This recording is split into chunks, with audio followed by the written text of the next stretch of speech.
Morning, dear friends. Welcome.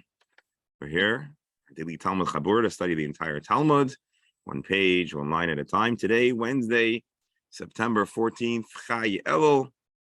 We'll talk about Chai Elul in a moment, but first we wish a Mazel Tov to one of our Chabura members, Rosalie, who has a grandson born, Mazel Tov. We dedicate today also for the yard site of Rebbeinu Filmiin, Mina Basdov. And maybe that's a clue to where we get our dear Dove name from. And we also dedicate today's learning for the complete refuah and healing of Malka Basimcha and all those who are needed refuah, and in particular sending lots of good bracha, healing energy to the members of our Chabura and their households for only good news and healthy news and happy news. And that's that. Today is Chai Elul. Chai Elul is a special day in the Hasidic calendar because two great Hasidic giants who changed the course of Jewish history were born on Chai Elul, and that is, of course, the Baal Shem Tov, who was born on Chai Elul. That's the tradition is that his birthday was on Chai Elul. And as well, the Baal Tanya, believe it or not, was born on the very same day. The Baal Shem Tov was born in 1698, I believe, and which is not as far back as I think the legend. The way we envision the Baal Shem Tov, we think he was born like 1537, but he was born on the cusp of 1700s. And the Baal Tanya was born, I don't remember, I know the Hebrew date is Tuf Kuf Hey Kahas. So what is that, 1745, maybe? I don't know if that makes sense. Which again, it's funny because, I don't know about you, but I am a student of Jewish history and I enjoy general history, but we don't always have them like synchronized in alignment as you're reading of the events, at least certainly not a yeshiva educated person who might read it in a Hebrew text, which gives the Hebrew dates. And so it's interesting to consider which monumental world events were happening across the globe as these great tzaddikim are living and doing their thing.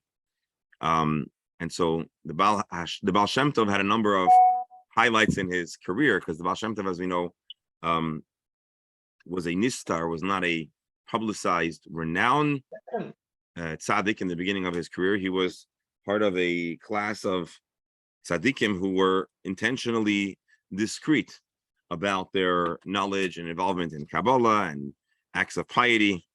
And the Baal Shem Tov was, again, and then it was the style. He was undercover. He was part of this chabura of Mikubalim and Istarim, but he was undercover, and he chooses the day, or he's instructed on Chai Elul, his birthday, a good many years later, that it's time for you to come out of the closet and be open about your identity as a great Kabbalist and Tzaddik and Baal Shem, and that's when he begins his career. It seems like he had a formal employment in Mezhebush as a I don't remember exactly the title, but there was as a healer. I think he had actually like a spiritual healer kind of official title, but of course his influence is a whole lot greater than any specific job title. He begins, or is an important step towards what we know as the Hasidic movement. The Baal Shem Tov's most famous teachings, or of his most famous teachings, is the importance of Simcha and the value of Jews who were not part of the elite class of society. Even a simple, or a quote, simple Jew is very, very precious to Hashem. And this is at a time where there was a lot of polarization within the community, and folks didn't have it easy. And so there wasn't a lot of literacy, and there wasn't a lot of acceptance of those that were illiterate. And the Baal Shem Tov encouraged the Jewish folks to appreciate the value of every Jew, regardless of their knowledge. That's not to say we don't value amassing and engaging in Torah study and knowledge, but it's about appreciating the significance to Hashem of a simple, quote, Jew, and a simple heartfelt prayer, and a simple devotional act as a Jew, notwithstanding lack of sophistication or deep awareness, and not everyone appreciated the Baal Shem Tov elevating and what we might say today, pumping up simple people. There were those that felt that simple people need to know their place and not be and have a low self-esteem. And the Baal Shem Tov didn't exactly embrace that notion. The Baal Shem Tov also talked about simcha, and apparently, at least according to the tradition that I have encountered, the Baal Shem Tov seems to have made a great effort to encourage everyone to say Baruch Hashem. We, in response to how you doing, we say fine, Baruch Hashem. It seems like the Baal Shem Tov was that was one of the things the Baal Shem Tov worked very hard to instill in the folks that were in his area, to always respond and to always acknowledge Hashem in their conversation. And he explained that there's great, both simple but great spiritual significance that a person is constantly having Hashem on their mind. And when we acknowledge Hashem, even if it's subconscious, or we might laugh, oh, it's just like a way of speaking, but he felt that actually subtly affects how a person sees and experiences the world, and saw it as a virtue. And the Baal Tanya, of course, he wasn't that much younger than the Baal Shem Tov in our convention, but in those days where the height of their career may have been in their 30s and 40s, and so the Baal Tanya was 2 generations removed. The interesting thing is his father was a discreet chassid of the Baal Shem Tov, a follower of the Baal Shem Tov, and he was instructed to never allow the Baal Tanya to encounter the Baal Shem Tov. The Baal Tanya was not to be informed of these Hasidic movements. He needed to discover it on his own. And so the Baal Tanya met the Baal Shem Tov twice as a young kid, but they didn't tell him that this is the Baal Shem Tov. They told him this is Zayda. And he didn't become aware of the Baal Shem Tov and what he meant until he came to choose on his own to go to Mezrich and to become a Talmud of the Maggid, who was the student and the successor of the Baal Shem Tov. And it was only through the Maggid that he becomes aware of the teachings of Chassidus, and he becomes a very dear and close disciple of the Maggid of Mezrich. I suppose this is a somewhat lengthy introduction, but just to point out that it suffices to say both the Baal Shem Tov in his way and the Baal Tanya in his way had a very big impact on the course of Jewish history. And I pointed out last night at Yeshiva night, at the after party, after the shir, we had a little Farbrengen after party at Yeshiva night, and I pointed out that in truth, although once upon a time there's a lot of polarization and separation between the quote-unquote Hasidic folks and the Litvische folks, today, although there may be some political distinctions, but a lot of the teachings of Hasidus have trickled into the mainstream, and conversely, many of the values of the Litvische community have been very much and strongly embraced in the Hasidic community. And so today, if we're being open-minded and honest, there is a lot that everybody learns from everyone, and it represents in a sense, a triumph of the Baal Shem Tov and the Baal Tanya and the other great, but it also represents a beautiful step forward that we're all able to learn and could come to create a hopefully more perfect product, which is the Jewish community and Jewish scholarship and the like. So that's my Rabbi. Yes, Professor. Maybe you would be like to know that in the Vilnius synagogue, the central Litvak synagogue, the rabbi is a shaliach, and they have Chabad prayer books there. Yes. There's been some drama, which will it's kind of an irony. Yeah. By the way, from what I understand, the reason the Baal Shem Tov, one of the reasons it was called the Baal Shem Tov was in those days, you mentioned he was a spiritual healer. Those days, it was very common for people, some, to write talismans using Kabbalah, and most of them were charlatans. But he had a good name. So it's the Baal Shem Tov. It's a Baal Shem Tov because he had a good name in dispensing proper talisman. Yeah. I'll just throw in one crazy story, but to me, I find it's like lodged somewhere in my brain. I don't know the whole details, but there was an imposter. People in those days didn't have pictures. There was no Facebook. There was no even in the newspapers didn't print photos. There weren't photos really. I mean, there were photos, but they weren't widely distributed in the middle 1700s. I think the first photo was sometime around then, but you don't have photos from that era. And so there was a person claiming to be the Baal Shem Tov, and he was giving blessings, and the blessings were coming true. And then one day the Baal Shem Tov, there's an announcement the Baal Shem Tov is in town, and this guy is doing his thing, and then the real Baal Shem Tov walks into town. And so now the charlatan is busted. And so the Baal Shem Tov accosts him and says, you're making a Chil Hashem to claim to be the Baal Shem Tov. He says, I don't understand. When I give the brachas, they come true. So he started to buy into his own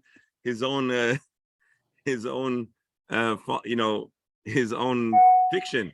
He starts to believe maybe he really is not the Baal Shem Tov, but maybe he really is a big tzaddik. And the Baal Shem Tov says, no, you don't understand. What's very powerful to Hashem, what's very powerful in the Jewish tradition is emunas tzaddikim. When a person has a sincere faith in Hashem's ability to manipulate nature and Hashem's choice to empower certain tzaddikim to make a difference. So although you're a charlatan and you have no clue what you're doing, but the people's emunah was real. And so you were able to take advantage of their emunah, but they weren't being penalized, if you will. And the koyach of the emunah was delivering some kind of, miracles or Yeshuas, but it's not going to work for you anymore. So you better pack up and find a new career. So to me, the power of bitachon and Hashem, which is in general what a tzaddik tries to inspire, which is, a tzaddik isn't about self-promotion. A tzaddik is about Hashem promotion. And so that story, for some reason, kind of is like lodged somewhere in my head that we have to value for ourselves and for others, the bitachon and the emunah. And that's the main thing that a tzaddik tries to accomplish. And that's the main thing that we could ever hope to channel in ourselves. Doctor. I mean, that's the basis for the well-known concept of self-fulfilling prophecy, which is very important in many areas of life. Yeah, there's something very powerful about a strong expectation and belief. Yeah. Now I think we might agree that now would be a good time to jump into the Gemara. I just want to make sure we're in the right place. So give me 1 second.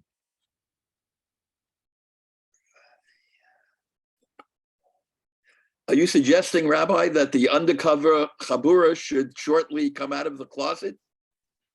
Maybe if we get a great vision from an angel or someone of that caliber that tells us to come out of the closet, we will begin to broadcast more fully. Right. All right, let's see the Gemara. So, as you may recall, and again, yesterday was a detour, but very much on subject. So, I'm not going to apologize again for it. I want to thank you for indulging me, though. We're talking about the intersection of bris and Shabbos and the fact that there are certain licenses, many behaviors that may and must be done on Shabbos, assuming it's a timely bris. There are others that may be not. What may be done? So the Mishnah says, the really essential facets of Milah, they are done on Shabbos. And the final of the 4 big bris-related subjects are wound care, treating the site of the procedure of the circumcision, because that's an essential part of the process. You're intended not just to cut, but also to wound, but also to heal.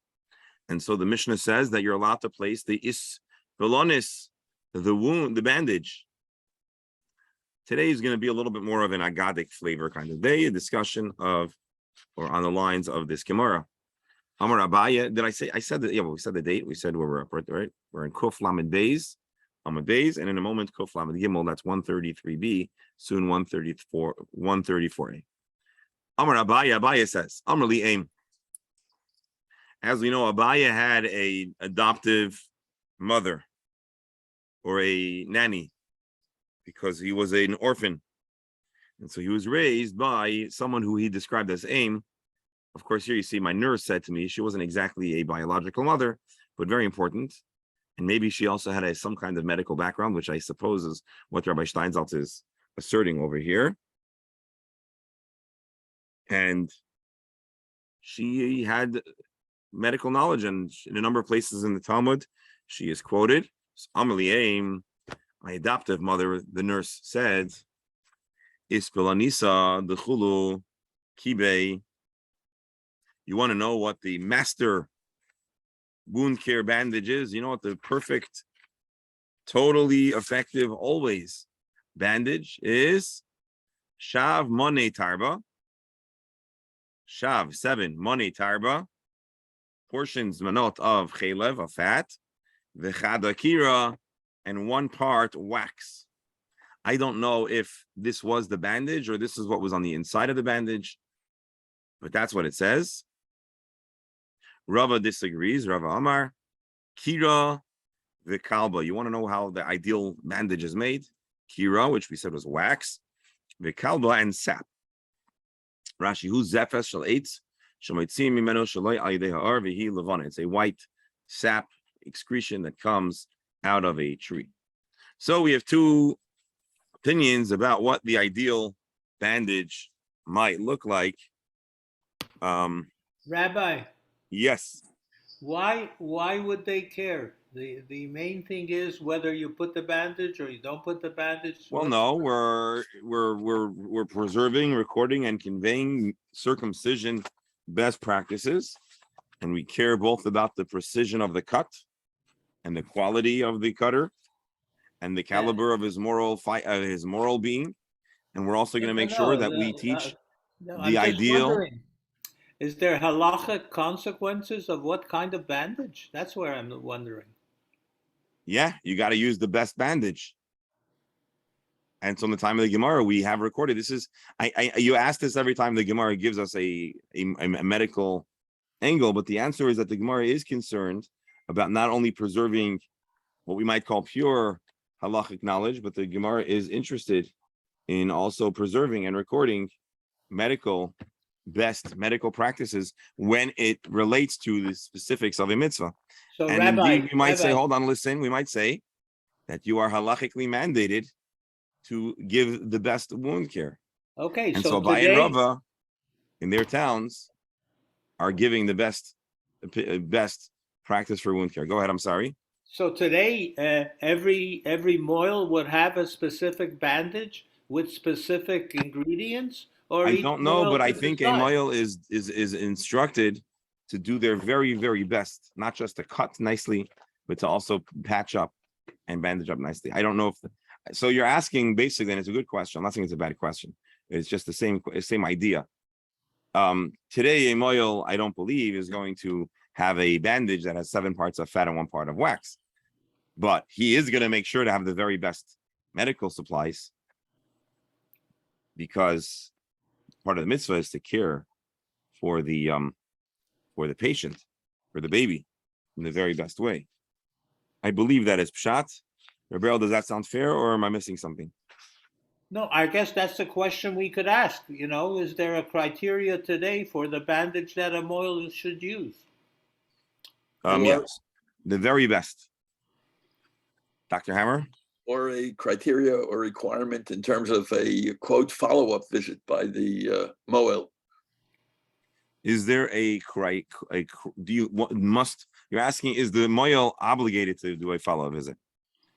Yeah. I don't think they're obligated. I think it is also best practice for a moel to come back and to make themselves available to the family to guide them in the post-procedure care. So basically, we should look at this portion as a directive to the Mohalim today to follow up with a proper bandage. That's my understanding. Again, the Gemara here I agree. is the general attitude, or I'm not going to give you a total, but Rebel, every time we talk about a medical moment in time, meaning every time the Gemara gives feedback about the best medical practice, we're going to ask the same question, which is, why does the Gemara record this? And so the answer is that the Gemara, as a rule, does preserve medical advice. So the question is, today, are we meant to follow the Gemara's medical advice? No. Today, we are meant to follow the best medical advice that's available today.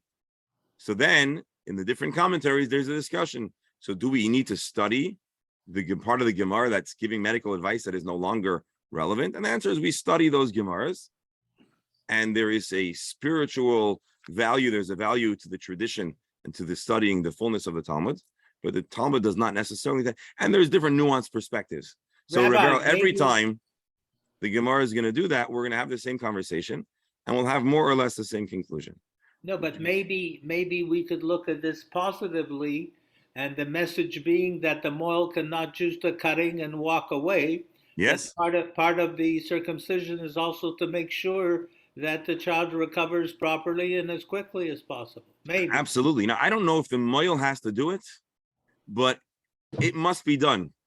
So when the father hires the moil to do the cut, he better make sure that someone's going to do the aftercare. If it's not the moil, if it's his assistant, or if it's the local pharmacist or the local how do you call it? The local barber who also lets blood. But you're going to have to make sure before you do a bris, right? In those days, I think the barbers were like, you had doctors that did medical care and pharmacists that did medical care. And I think you also had barbers doing certain kinds of care. But you have to make sure, and it is essential. It is so essential that we're Mechalel Shabbos. I don't see it in front of me because you don't have it on, but I think the wording was Vinosman, which was a general. It wasn't even specifically the moral. Right. It was The- the family, the father, the mother, anyone that has the capability and the The knowledge. intention of our Mishnah is to teach us what you can do on Shabbos. So even though bandaging is Chilul Shabbos, unless it's absolutely essential, and you're not allowed to put yourself into a situation where you need to do right Chilul Shabbos. But here, because it's a bris, and inherent in circumcising is going to be the wound care, therefore you're allowed to do the bris, knowing that you're going to end up having to do wound care, and you have to do the wound care, and you're Mechalel Shabbos for it, and it's part of the mitzvah. Doctor? I think in 2022, we have telemedicine, and therefore we could have a Moel not necessarily feeling that he has to go for a follow-up, but that he has to call, let's say, within 24 hours and ask the father or mother, how is he doing? Is there any reason that you are concerned that you would want me to come back and take a look? And I'll agree with you with that. And in particular, I'm thinking about scenarios where the moil maybe flew in from out of state. I told you I have a few friends that are roving mohalim, and they have a regional, they not that they have, but they've taken upon themselves a regional achrayis to be available to do brisson. So I have a friend, a classmate who is a mohel in Las Vegas, and so he is constantly flying around that area doing brisson. I have another classmate who is a mohel who lives in Ottawa, and he too, although now I think he's involved in his family business, but I believe he still to some extent travels to administer brisson where needed. I have another classmate who is a Chabad Shaliach and mohel in how do you call it, in Louisiana, in help me out over here, New Orleans, and so he also travels frequently to administer brisson in the broader area. So all of these mohalim, if they would have to stay 48 hours in the location where they did the bris for a follow-up, they would never manage to do anything else. So I believe that's what they do. There is a degree of telehealth, Right. and they advise the parents, and then by phone or by FaceTime, they'll tell the parents, yeah, you're doing it right. And Is he by any chance the Rav of the Chabad in Tulane? no, but I know the Rav in the Chabad of Tulane as well. He works in Chabad of, I think it's called Midi. I don't know how to pronounce it. Metery, I don't know how to pronounce it, but it's a suburb outside of New Orleans. And I have a few other, and then there's Rabbi Klein in Florida, who also, he does a number of other things, and I'm frequently in touch with him because he has an organization that assists patients in the different hospitals. And I'm calling him, unfortunately, all the time because I have different people that are in the hospitals. And every once in a while, he tells me, oh, I'm going to be away till tonight because I flew to Tallahassee or to here or to there to do a bris. And so these moyalim, I think, rely on technology to optimize their ability to care, but also to be in more than one place, if you will. Rabbi, I raised it. Beryl? I think the most important message is we had the different parts of the bris, what you cut, the side, etc. And here they're making the point that there's other things in addition that you can't ignore. Absolutely. Absolutely. I think that this segment is more of an agadic nature than halachic nature. That is, those things which might be desirable but not necessarily result in halakhic guidance. I think so because the Abaya doesn't refer to the source of his knowledge as his teacher taught him, but he says that my nurse did that, and Rava doesn't quote the source at all. That is, this is what they usually do when they discuss Indeed. halakhic matters. Indeed, if you not now you'll go back and listen to the recording. If we'll roll the tape, we'll see. Is that what they do in sports? Sometimes you have to roll back the tape. So if we'll roll back the tape, you'll notice I snuck in. Today's Gemara will be more of an agadic nature. And that is a very good point, that it's not necessary. The halacha is you got to do the best medical practice. What that is, well, in the time of Abai and Rava, there was a discussion how to do it. But certainly today's Gemara seems to take on, in the discussion, seems to take on more of an agadic nature. We study it. We cherish these teachings. We value them, but not necessarily are we limited to the specific ingredients that were used in the bandaging and wound care of the bris. Let's see. Now I'm just like, I want to see if the Shulchan Aruch devotes. Again, as I told you, as being not a mohel, I it's been very long, if ever, that I devoted a lot of time to studying the laws of circumcision. And I suppose this is a reminder that it's a good thing that we're visiting it now. And with Hashem's help, you'll catch me in the future. I'll be much more knowledgeable about circumcision by virtue of our chaburas. I owe you once again, and this shiur once again, a big yasher koyach for enhancing my my knowledge base. And so, I'd like to add something to it. Yes, Reb Alan. The first of all, the cut is it's like cutting your finger. I mean, it's just a slight cut. You're just cutting the membrane. It's the top layer of skin. Go back to the baby. And, yeah. Who else? Listen, our moelim do a cut above. They are. All right, No, let's but see. the problem is there's no problem because the bleeding stops almost immediately, and covering it with a bandage when the child urinates, it could irritate the skin. It could irritate the wound even more. There are actually So different. they There are just put actually different Vaseline on. philosophies among mohalim about how much to bandage and care versus to allow it to have as much opportunity to breathe and heal on its own. And I think today it's constantly an evolving and developing science, let's say. All right, let's see the Gemara a little further. We're now going to be taking a step further away, pivoting further away from the immediate bris conversation, but have no fear, we'll be back. We'll get back to the bris discussion. But I guess just to underscore one more time, the Gemara, and I think our doctors here will appreciate this, takes medicine seriously. The Gemara believes that people need to avail themselves to best medical practice and to be healed.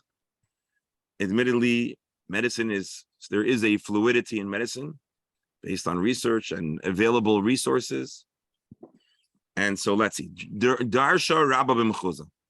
Rava got up and conveyed the following, I think it's the above secret. No. Maybe it is, yeah. Rava shared that the ideal compress or ideal bandage was made of wax and resin. I think that's what we're saying. Karino be'minyome asila mlimenayu. There was a famous medical family. Dr. Stalma, you talked about how someone wanted to become an apprentice by you and thus learn the art of dentistry. So today that doesn't work that way. But once upon a time, apparently it did to a strong extent. Before they opened the big medical schools of Padua and all the, in the European academies that taught the sciences and medicine, if you should so choose that angle. Well, yeah, you learned it mostly by apprenticing and helping a doctor when that doctor was too old. Oh, you were Good. apprenticed to a barber. The barbers were mostly roving physicians, dentists. Right. So this family, the Minyomi family, the big medical dynasty, tore their clothing because they were losing their exclusivity on the industry. Now anyone could fashion themselves a bandage. They didn't need to go to the great doctor dynasty. Rashi, Karinu Lemanayu, Shehivsid Lehem, Legalis Refuazu. He hurt their bottom line. Today, the good news is even if we were to get someone were to print the ingredients for many of the medications, we wouldn't know how to compound and how to prepare it, and we don't have the tools to do. Again, I'm not going to say anything further about the art of pharmaceuticals. Suffice it to say, having a guidebook printed probably would not allow us to replace Raberol and Rabalin. But once upon a time, But Rabbi, you have something very similar today. The fact that they're advertising medications, so people do that instead of going to see their doctors. and that's not always good. It's usually not a great thing. Anyways, well, but on the flip side, so unfortunately, doctors are not always available. Amar Lahu, Rava said, Shafki Luchada. Well, I did leave you something that I didn't teach. Damar Shmuel, you know what I didn't say? I didn't teach the following. Haiman de Moshe Ape Veloy Magniv Tuva, a person who washes their face but does not dry. Nikterule Chas Panisa. He might develop Panav Misbakos. His face could crack. Wet skin exposed to the cool air causes the skin to crack. Vani Omer Shumin Shchin. And there's an alternative interpretation. Rashi says it's a kind of boils. Shekairim Inira Vahu. The Charas Shekasa Batayra. This is a kind of skin malady the Torah describes. Maitakante. So what do you do if your face is broken out as a result of washing and not drying? Limshituva b'mayid the silka. Wash yourself in beet water. Marok Tardan. So I don't fully understand the story. It sounds like Rava was letting all the medical secrets out of the bag. No, but he's telling them what he didn't tell them. It's like weird.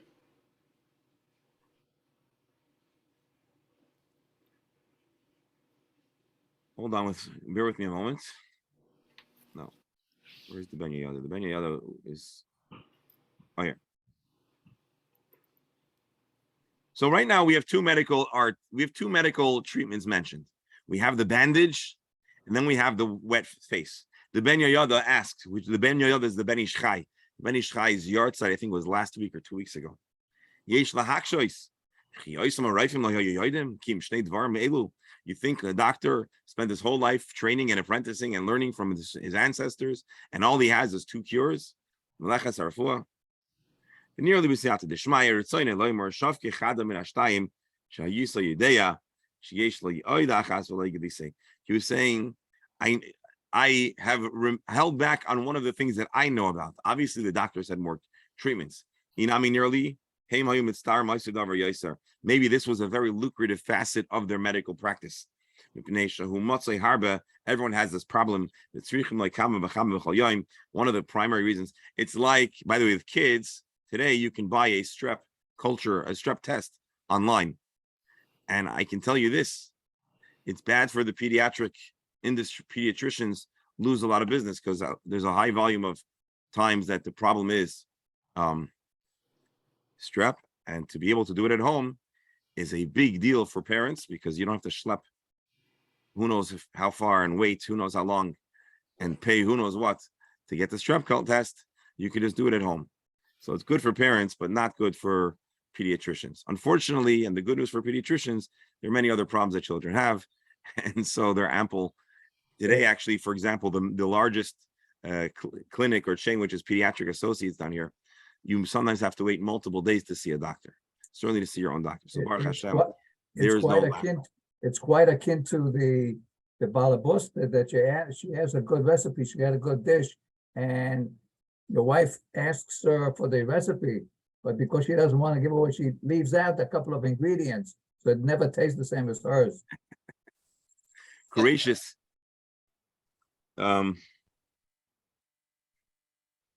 Anyways, so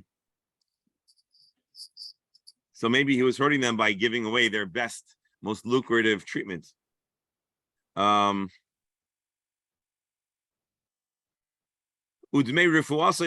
materials were cheap to acquire, and then you could give a high, steep markup. So today, unfortunately, a lot of the profits that belong to the physicians go to the pharmaceutical industry. I'm not trying to pit one member of our chabur against another, but that's the reality. Kivan Shagila Hifsidu the Amar Lohu Shafke Chada. He said, I left you one other treatment, which is also low cost and high profitability. So Ben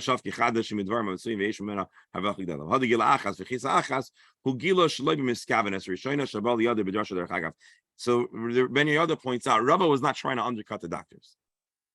He was talking and he said, I was listening in and I heard, and there's a treatment. But once the cat was out of the bag, there's no turning back the clock. The Kivan Sharash and it's Tarakacharbe, Naslam Dibor Shalai Archeres, Apopishim Salamakam Midrasha. He could have also thrown in the other one, but he said, listen, guys, I slipped up, but I didn't give away the other secret. And then there was a student listening in and he said, what was that secret? No. All right, so let's see the Gemara. But Rabbi, then he reveals the secret to use the beeswater, whatever. It doesn't make sense. I don't know. Am I reading it wrong? I don't know. Probably the Gemara is eavesdropping into a private conversation.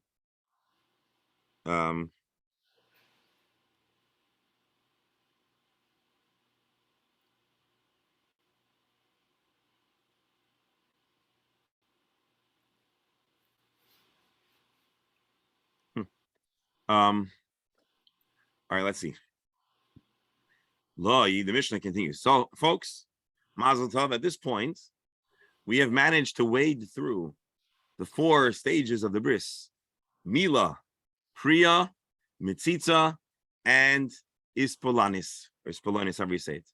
The cutting of the foreskin, the pulling back of the thin membrane, the extraction of the blood from the site of the wound, and bandage or wound care. The Mishnah, as you may recall long ago, continues. Sometimes they link it and sometimes they don't. The Mishnah continues and says, okay, you are meant to do wound care on Shabbos, but you must prepare the ingredients prior to Shabbos. Before Shabbos, make sure you have all the ingredients prepared. Loi shachak me'erev Shabbos, but what if he didn't grind up the cumin which they used to put on the wound? So he says you can chew on it, chomp on it with your teeth, so that it is ground or compounded in your mouth, and then you place it on the wound. At the time I pointed out, of course, it's obvious that they had a different understanding of how do you call it? Of germs and infection. And so I don't suppose this would be a good idea to practice today, to choose something and place it on an open wound. But the idea was you could grind this spice on Shabbos, but it needs to be done with a shinoi in a different way than usual. This is what the Mishnah mentions.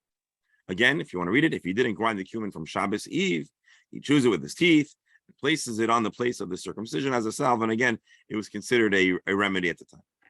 Tan Rabbanan. Let's reference another teaching that relates to this. Devarim sheinoisim lemila b'Shabbos, things that are not to be done in the care of circumcision on Shabbos. Oisim la b'yomtiv may be done on Yontiv. For example, shoichakin lakaman, you're allowed to grind up the cumin on Yontiv, but you cannot grind up the cumin on Shabbos. Also, turf and layayin v'shem, you're allowed to whisk, you're allowed to mix the wine and oil, which were also placed on the site of the circumcision. Why? Why is it that we're more lenient on Yontif? Generally, speaking, we are not more lenient on Yontif, with the exception of food-related matters. With all respect, we're not going to claim that there's anything food-related besides for your bagel and lox that's waiting in the room next door in the Kiddush hall. There's no food involved in the bris. So let's get the language of the Gemara to have some clarity. Amarli Abaya l'Rav Yosef. Abaya comments to Rav Yosef, his teacher. Why is it that we permit the grinding of the cumin and yontif? Probably the chazi l'ktera, because you could otherwise grind it and put it in your dish. Yain v'shemen chazi nami b'Shabbos l'chayla. Wine and oil can also be presented, given to a sick person. The Tanya ain't tarfin yain v'shemen l'chayla b'Shabbos, and yet you're not allowed to mix wine and oil for a chayla. Amr Lazar v'shemen mishum Rabbi Meir af tarfin yain v'shemen. The Brisa continues and says there's another opinion that says you're allowed to mix. So what's the question? What here is the question? I suppose the question is,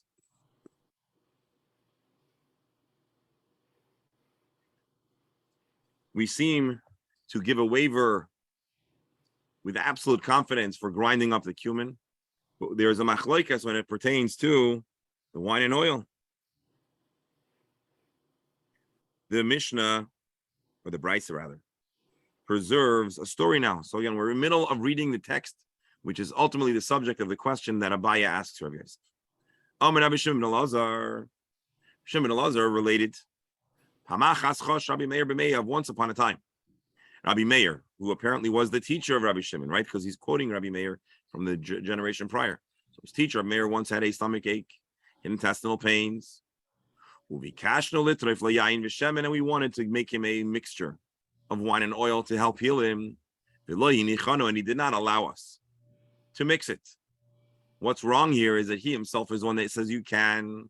So why would he paskin one way in the base medrash?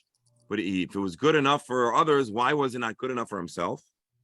And so Rabbi Shimon Elazar says, we challenged him.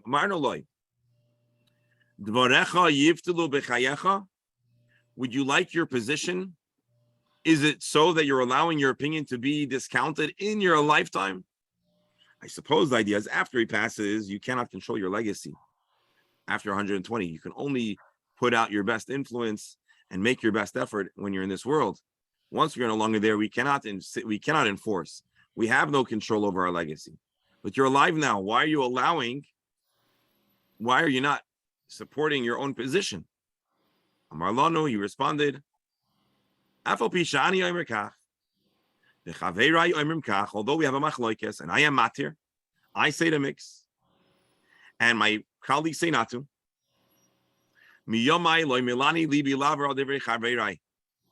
I never, from the beginning of my career, I would never transgress. I would never not listen to the opinion of my friends to be meko. Who knew?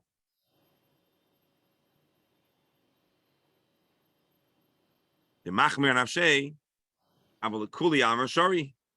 He was strict on himself, but he presented his opinion of the law for others. I don't think this is a situation of hypocrisy. On the contrary, I think it's a scenario of someone who's being machmir in their own personal life, but they're not going to project their chumrah on others.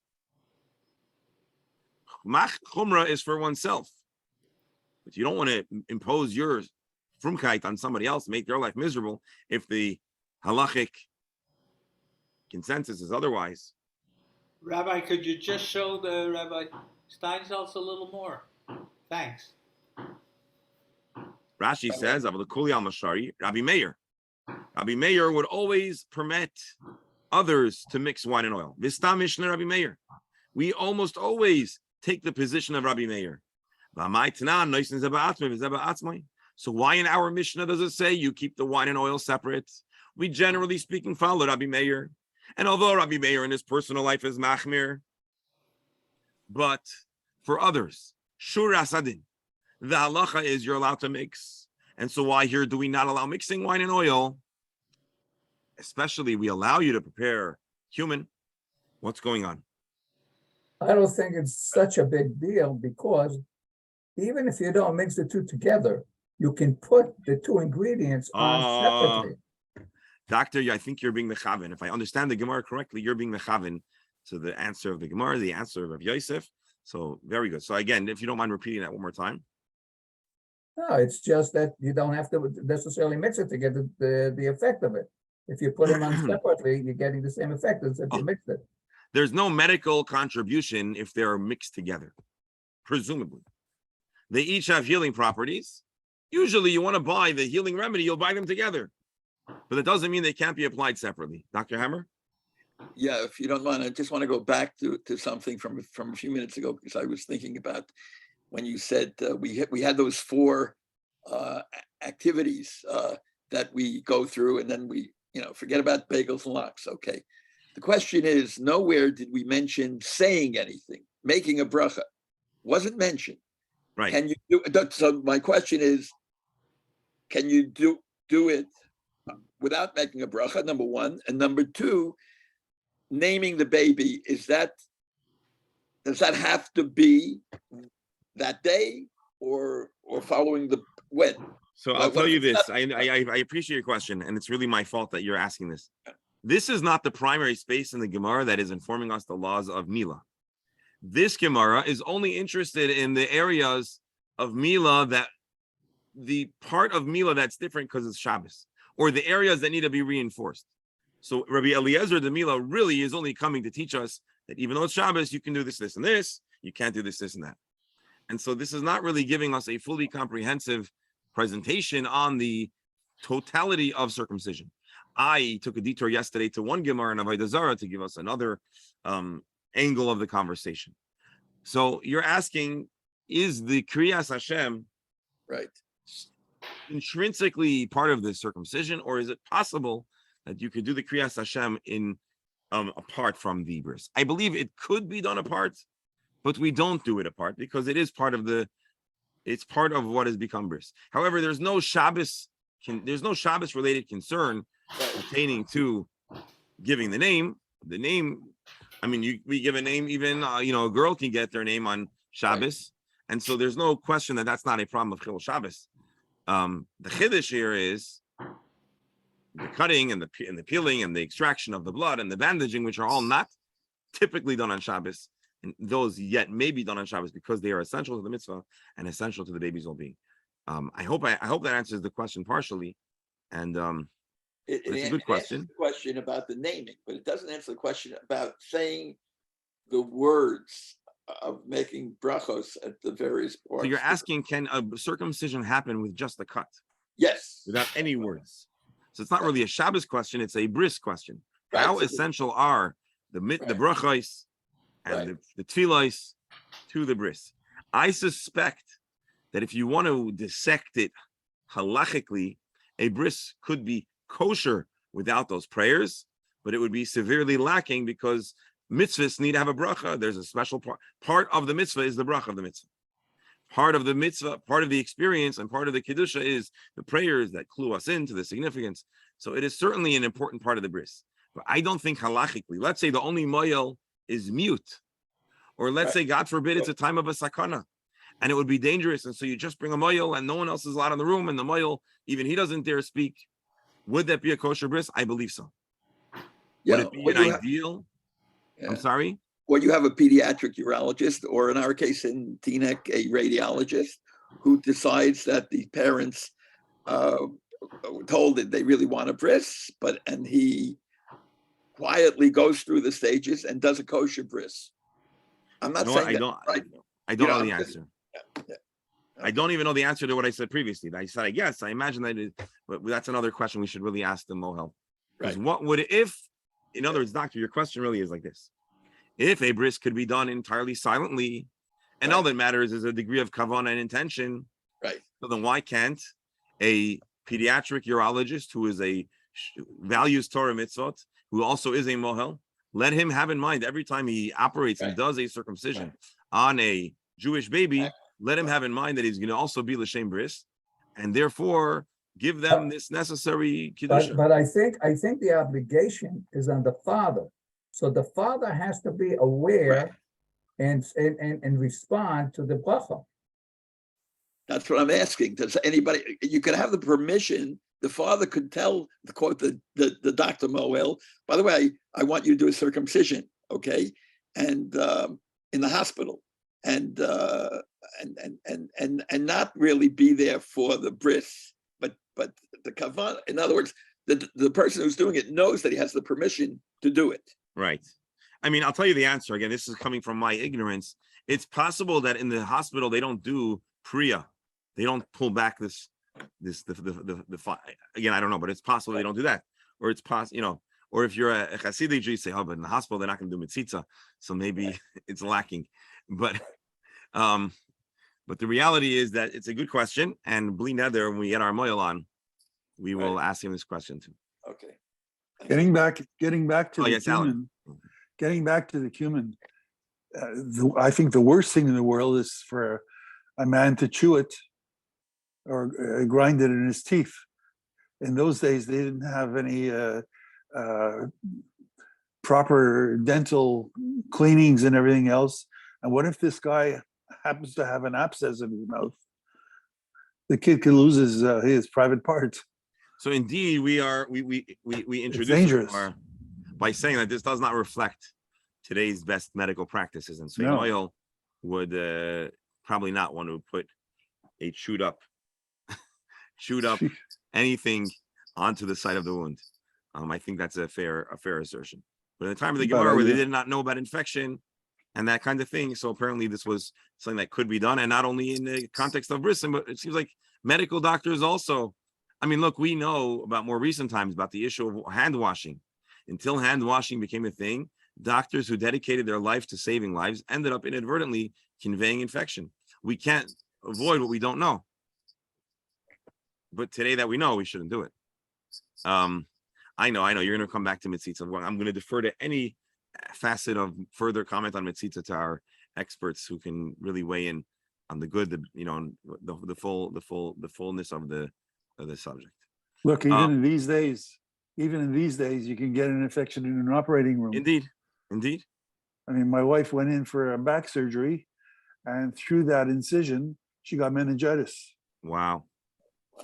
And she's still suffering from it. And that's going back 4 or 5 years. Oh my goodness. So, All right, so let's just see how the Gemara. Let's go back. Thank you for sharing that and for giving us your good medical advice, and hopefully. But anyways, let's see the Gemara. So the Gemara was asking a question. Why does the Mishnah say that you can chew on yontif? You could do cumin, but you can't mix the liquids. So my answer is that Dr. Stamler's answer. Hasam le'bay leika. When it comes to medicinal purposes, there is no need to whisk, to mix together the two fluids. Hacha bay leika, but by bris, it must be mixed. Is that the right answer? Hasam gabi shar chaylin la bay leika l'tirvu larvu yafa yafa. It doesn't need to be very well mixed.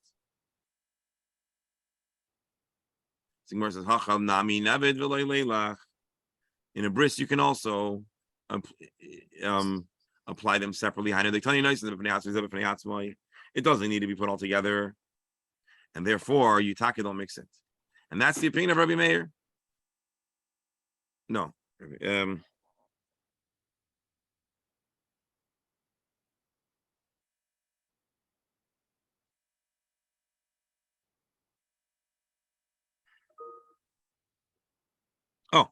The reason why we say you don't need to mix wine and oil, even though it's a food related issue, is because it's not essential.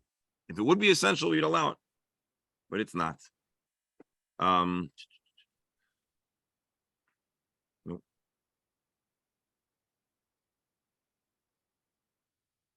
right, let's start the next Gemara. We're going to talk about, because again, we're talking about yontif. So on yontif, you're allowed to do things that you wouldn't do on Shabbos because it's related to food, except maybe when it's really not needed. If it's really, really not needed, meaning you need to ground the cumin, and ideally you're not going to put it in your mouth. So we're going to allow you to ground the cumin on yontif, not on Shabbos. Why? Because you might find yourself grinding cumin when you're making your cholent on yontif or your dish, whatever. But mixing, the Gemara bottom line says you don't need to mix. And if you don't need to mix, you're not going to have to. The Gemara is now going to introduce. but Rabbi, the wine has a lot of alcohol in it. Hold on, do me a favor. Let's really burn. I'm sorry. Therefore, what? Good, bad? The wine, it's bad because the kid can yell and scream. It's like pouring alcohol on. Well, the kid yelled. We disinfects. didn't ask the kid about yelling and screaming when we chose to circumcise him. So obviously our priority is the long-term spiritual and physical well-being. We're not going to not treat the site of the wound just because he doesn't like the alcohol. In the time of the Gemara, and maybe to today, though, I don't know, it was understood that wine had healing properties, as did oil. I suspect and again, Alan, you're much more qualified to share than I am, that could we envision a possibility where wine and oil may have a positive effect in healing a wound site? No, because it's Obviously, full of not gonna alcohol. again. Obviously, today we're going to prioritize neosporin or other kinds of things that will disinfect. But imagine that's not available. Could you imagine a scenario where wine might be helpful? No, not at all. I don't Try know. putting wine on an open wound. See what happens. You'll yell and scream. Does anyone want to It's a dedicate? Does anyone disinfectant. want to sacrifice for the sake of medicine? But it's not even that. But Is it- it's a disinfectant to some degree. I mean, there's very little alcohol in wine, 14%, 15%. In those still, days, it was But much it does more. act as a disinfectant. We put on regular alcohol on open wounds to disinfect them, and it's not pleasant. I hear you. All right, let's I see think, if we can is get it in the next. possible- Is it possible that the wine that we often give afterwards to the baby's lips seems to always be sweet wine? And is it possible that is, even though there's alcohol in it, that the sweetness is somehow soothing to overcome the any negative aspects of the Well, I think that given the alcohol, besides the sweetness, it gives them, it actually makes them a little woozy, the baby. And he doesn't feel the pain as much. right. Okay. All righty. I want to wish everyone a wonderful day. Once again, we'll honor Mira And Mina. Blasdov, whose yard site is today. We'll pray for healing and good health for everyone in this chabura and their households. I want to mention Malka Bas Simcha should have a smooth, easy procedure and a complete and speedy recovery. And the only good news for all of Klal Yisrael. Amen. May Hashem save the king. No. All right. Have a wonderful day.